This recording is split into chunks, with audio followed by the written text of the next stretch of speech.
This week began with a socially distanced Remembrance Sunday. If you can, please donate to support the work of PoppyScotland. A link is in the description. The US election result further isolates Prime Minister Johnson on the world stage, and Biden adds further pressure over the Internal Markets Bill, having voiced his concerns about it in September, tweeting that the Good Friday Agreement should not be a casualty of Brexit.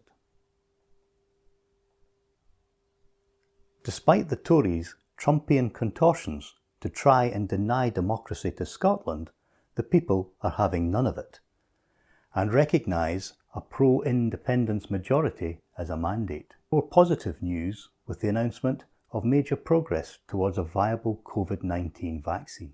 At the Armed Forces questions, I put on the record my gratitude for the work of the forces.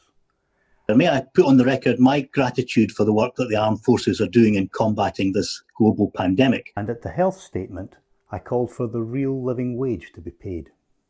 I voted against rejecting the Lords' amendments to the Parliamentary Constituencies Bill, which is an attempt to further reduce Scotland's influence within the Union, although it's academic, as by the time any new boundaries come in, Scotland will be independent. At Scottish Questions, Alan Dorn skewered the ministers over their anti-independence public spending. Can the Minister confirm or deny that taxpayers' money is being used to employ consultants with the sole purpose of producing and promoting negative propaganda to counter the increasingly successful campaign for Scottish independence? The Minister didn't want to answer. Forgive me, Mr. Speaker, I'm not quite sure what that's got to do with the response to coronavirus. Sorry, Mr. Speaker. Is there anything you can answer? If not, we'll move on. No, I don't think this is relevant to our discussion. The Speaker had to intervene. Can I just say I'm very concerned that it was a substantive question that was within this grouping. The problem is the grouping's not good, but it was the government that put the grouping together. So I think the Minister ought to try and see if he could answer the question from Alan Dorrans, because it is within that section. Then the question was evaded to no one's satisfaction. Forgive me, if I remember the question correctly, is are we spending taxpayers' money on fighting the independence referendum?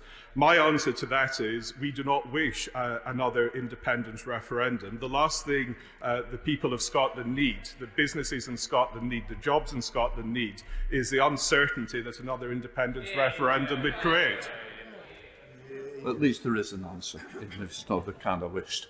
Once again, the issue of those excluded from the UK government support was raised with the Prime Minister. Mr. Speaker, another group who've been left behind by this Prime Minister are the 3 million people who have been completely excluded from UK government support. Since the start of this crisis, the Prime Minister has repeatedly refused to lift a finger to help these families. Scotland needs the normal powers of independence so we can act on these matters for ourselves.